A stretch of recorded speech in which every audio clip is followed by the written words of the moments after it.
Hello hello Mary member, কেমন আছো তোমরা? আশা করছি সবাই ভালো আছো।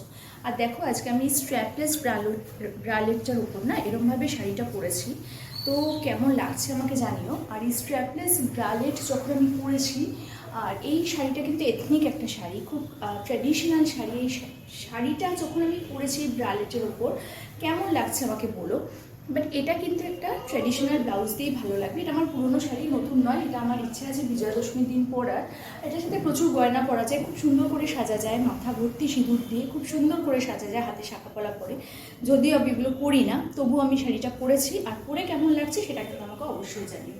তো দেখো, এই যে ফাইনাল লুকটা ক্রিয়েট হয়েছে এই শাড়িটা পরে, তো কেমন লাগছে বলো। আর এই শাড়িটা কিন্তু ট্র্যাডিশনালভাবে পরলেই ভালো লাগে, যদিও আমি স্টাইল করে স্ট্র্যাপলেস ব্রালেট দিয়ে পরেছি, কিন্তু এটা কিন্তু স্টাইল করে এরকমভাবে যদি পরি তাহলেই কিন্তু ভালো লাগে দেখতে, তাই তো? এরকমভাবে পরলেই শাড়িটা ভালো লাগে দেখতে। আর এরকম একটা স্মার্ট, মানে ট্র্যাডিশনাল শাড়িকে স্মার্ট ওয়েতে পরলে কীরকম লাগে সেটা তো তোমরা অবশ্যই জানাবে। তার সাথে কমেন্ট সেকশনে এটা জানিও, এটা ট্র্যাডিশনাল লম্বা হাতা ব্লাউজ দিয়ে পরলে ভালো লাগবে, না এরকম স্ট্র্যাপলেস ব্রালেট দিয়ে পরেই ভালো লাগছে। আর কিছু সাজগোজ নেই, গয়নাগাটি তো কিছুই করিনি, চলে এসেছে তোমাদের সামনে। তো ভিডিওটা কেমন লাগলো আমাকে অবশ্যই জানিও। ভালো লাগলে লাইক শেয়ার সাবস্ক্রাইব করতে একদম ভুলো না। কালকে আসবে একটা নতুন ভিডিও নিয়ে, ততক্ষণের জন্য না কালকে না, ওয়েট করতে হবে।